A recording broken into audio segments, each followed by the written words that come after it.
Oh, you're supposed to be chatting with me. Okay, 1 second.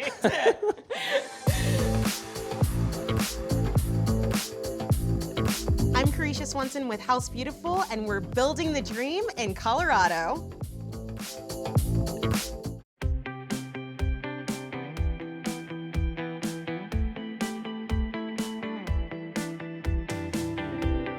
We're here at my house in Portland, Oregon. I started designing in the late 2000s. I was a musician before this. You know, I had been living on the road for a couple of years, and when I got back to LA and rented my own place, I was looking for a job.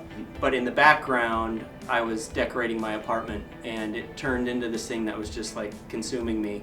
And then I had this like light bulb moment that maybe this thing I was doing while in the background while I was looking for a job could be a job.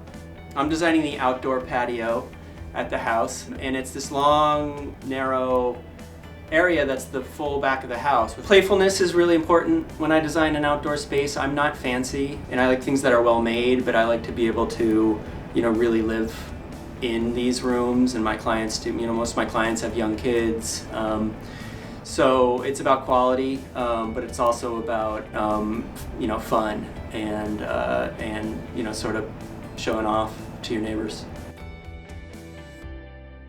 We're here at Aurora Mills Architectural Salvage, just outside of Portland, Oregon, and we're shopping for some vintage accessories for my outdoor patio space. Let's go check it out. So today we're looking for some vintage accessories to really kind of complete my room. I have the major furniture pieces, but what I don't have are tabletop stuff, trays and baskets and littles that really make the room have personality. So I'm looking for specifically outdoorsy stuff, you know, camping stuff that can live on an outdoor patio. A lot of my design is based on community and shopping local, so I wanted to bring some stuff from Portland, even though the project's in Denver, just to be able to support local business. You don't always know what you're gonna find, which is good, and I find when vintage shopping, I don't go in with a real specific plan, it's sort of general, because you never know what you're sort of just gonna run into. Textiles are great too, it's outdoors, so you know, I can't bring in artwork particularly, but I can hang flags and banners. The other great thing about vintage is it's sustainable. You know, you're not creating anything new, you're reusing something. You know, it's good to balance out some of the new stuff with old stuff. This is my haul. I found some things that fit the vibe of my space, some old camp lanterns and drink crates and a Boy Scout flag. You know, it brings color and some pattern and some text, which I like to work in. It's in a little bit of dirt and grit. So I just got off the phone with Carisha, and we were talking about the floor plans for the patio space, and it turns out there's an area that I wasn't aware of, and so now that she explained it to me, I'm all clear and I can go forward with my design. We're in my office. I don't really do mood boards. It's not kind of how I work. I kind of just get stuff together and kind of pile it on and see what happens. Quickly, I kind of have 3 zones. One has metal furniture. One has recycled plastic furniture. And the third, it's supposed to look like birchwood. So it's 3 different materials that set up all the seating. That's sort of where I started, and then I really just started to pull some fabrics that I responded to and see how I could mix and match them. I went with a lot of big pattern and a lot of color. And all the fabrics I'm using are Pendleton patterns, but they're outdoor fabrics that are manufactured by Sombrella. You know, these pillows represent these big hanging daybeds that I'm doing. Multicolor, kind of all over the place, but huge scale. And so to kind of offset that, I use some smaller scales. So I'm also doing a bunch of stripes, a lot of reds, a lot of black and white, and you know, I'm grounding it with these big pattern area rugs from New Moon. And these all sort of hit on the same color palette, black, white, and red. And I'm also bringing in a lot of olive green, the metal furniture from Woodard, which are these iconic 60s Sculptura chairs. I'm doing in a custom olive green color. You know, I wanted to show that you can use a lot of color and a lot of pattern in outdoor spaces. Typically you see like a patio set, and it's just like the light gray color fabric, which is super boring. So I wanted to show that you can kind of really go big and show your personality, and I think stuff like this really kind of draws people outside, which is the goal. One of the challenges was some of these patterns are such large scale that you need a really large surface to kind of show the full scale. It was a little bit tricky figuring out how to use a really big all over pattern in a way that would be effective and show the full repeat. Otherwise, if this was on too small of a piece, you wouldn't get the full effect. The fact that the house is in Colorado has definitely helped. This sort of Pacific Northwest vibe might not translate to every part of the country.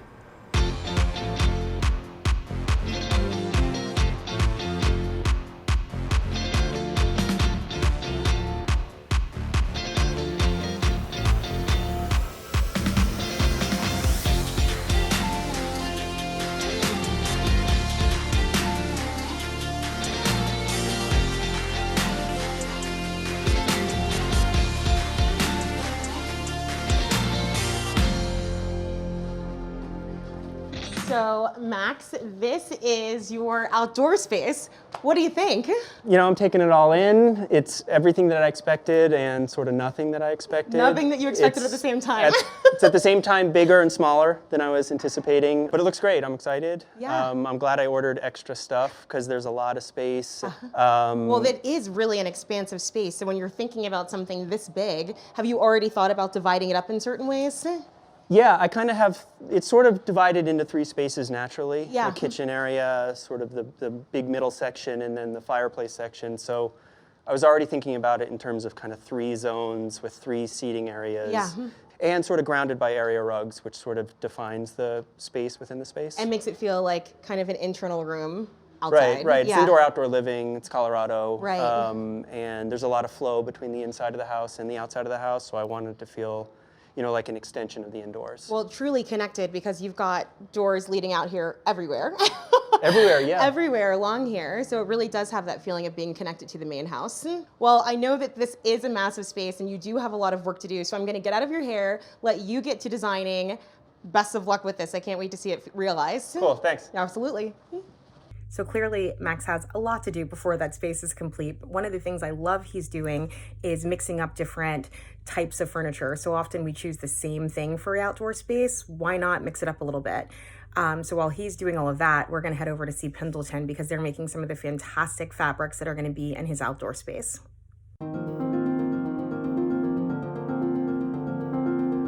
I am Amanda Coppa, Senior Merchandise Manager of the Pendleton Home Division, and we're here at our corporate headquarters in Portland, Oregon. We're family owned and operated for 6 generations. Our early beginnings are in 1863 when a British weaver, Thomas Kay, arrived in Oregon. Later, his 3 grandsons, the Bishop brothers, opened a mill in Pendleton, Oregon in 1909. And this mill in Pendleton, Oregon is still fully functional and operational. It's where all of our jacquard blankets are woven. Pendleton jacquard blankets originated as trade blankets in the early 1900s. Due to their bright colors, their beautiful designs, and their superior quality, they were the top choice for Native Americans. Today, Pendleton blankets are still part of Native American gifting ceremonies and traditions. Wool is one of nature's most durable fibers. It can resist tearing and can bend more than 20,000 times without breaking. So you compare that to synthetic fibers or cotton, and you can just tell that the fibers and the materials that we put in our products are just next level. We have beautiful plaids that'll lay over any sofa, or we have these amazing jacquard blankets that really are going to be the pop of a room. I think it's so fun to take our inspiration from archival patterns and put a contemporary spin on it. You know, that spin comes from simplifying color palettes to blowing up scales and motifs, and we can really do that in a uniquely Pendleton contemporary way. We are fortunate to have just a wealth of archives dating back over 100 years. So we love to look through those archives, update them in color palettes, and put a new spin, change the scale, and then contribute new designs back to our archives. So Pendleton products are built to last, with this timeless design, this superior quality, and this natural fiber. It really is, you know, the ultimate package. So I just landed in Denver, and I'm going to go straight to a vintage store to buy some accessories for my space that I think will really give it some character.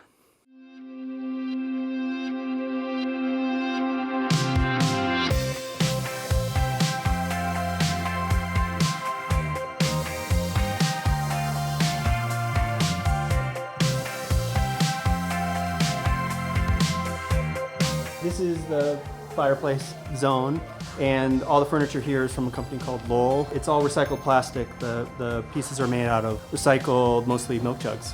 Yeah, there's a lot of ways to bring in sustainability to interior design. This is specifically recycled materials that are being used with the plastic, but also the stuff is made domestically, so it has to travel a lot less far.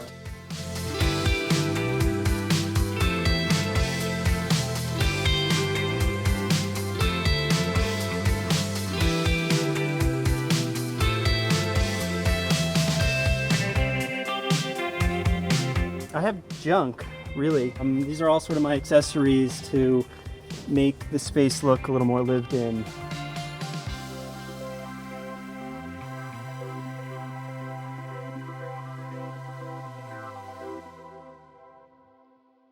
I can't wait to see your space. Well, let's go check it out. Wow.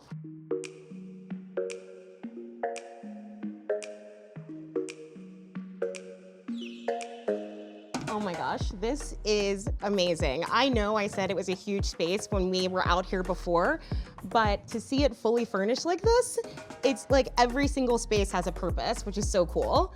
So what should we see first? Let's go start over here. Okay. So with this space, tell me how you kind of dreamt this up and what it's used for. Well, it's the fireplace area, so I wanted to make it an intimate sort of seating area that could pack in a lot of people, or it could kind of accommodate just like a couple. So there's a lot of occasional seating. There's 2 different pairs of chairs. So it's really about sort of game night, Yeah. or, you know, just hanging out, enjoying the fire. Yeah, I think it's a space that you can have fun with. You don't have to worry about, you know, everything kind of looking perfect or matchy. It's all outdoor furniture. You know, the company's called Lowell, so it's recycled milk jugs. Oh, that's great. It's plastic, basically, and it's like indestructible. If you have a smaller outdoor space, I think people instinctually buy smaller furniture, and I think you want to buy the biggest piece of furniture that you can. It's no fun to try and take a nap on a little love seat. So I always recommend to clients and friends, you want to buy the biggest piece of furniture you can. So where should we head next? Because I know this is not the only moment here. Let's go swing. Okay. Oh, let's go swing. Fun. Look at this. What made you decide to do swings instead of traditional sofas? You know, I just wanted it to be fun out here, and it's, you know, these are hanging day beds, and it's the type of thing that like you can't stay away from. Right. You know, if you see it, you just want to kind of jump on it. I mean, I thought it was playful, and it's sort of like this adult swing set, and it's sort of keeping in vibe with the whole area. It's like this like grown-up area, but it's also supposed to be fun and nostalgic, and it's outdoor fabric. Yeah. You know, so it's funky and fun, but also you can put your feet on it. Well, over there, you had one style of furniture. This is something completely different. Whose is this? This is from Woodard, a Michigan-based company. They've been Nice. around for like 150 years, so they're this heritage brand. They still manufacture here. Yeah. You know, it's like a wood, sort of a birchwood style. So since we had plastic over there, I Right. wanted to do a sort of a different material over here. It's worth investing in outdoor furniture because it's a category that you really get what you pay for, and it's better to buy once but buy better than to have to keep replacing something season after season. One other element I love that you also have over there are these fantastic rugs. So where did these come from and how do you mix them up? These are from New Moon Rugs. Yeah. And rugs are great because they can really define a seating area. Sure. So this is one big open space. There's no architectural division Yeah. between the seating. So what the rugs do is ground the furniture. Where should we head to next? Let's go play ping pong. All right. Well, this is cool, but before we play ping pong, you've got to tell me about this entire space. So this is the outdoor kitchen, and it's all about flexibility and durability. It's Caesar stone countertops, which are indestructible. And we had the space where there's a grill and a beverage fridge and a sink. And we did a ping pong table here, which is fun because you can play it, but you can also, you know, it doubles as a buffet Sure. or a dining table if you want to bring some chairs up. Well, I don't see you cooking for me, so I guess that means it's game time? Yep, All let's right. I think you are serving. Okay, ready? Yeah, I'm ready. Boom. Okay, I'm serving.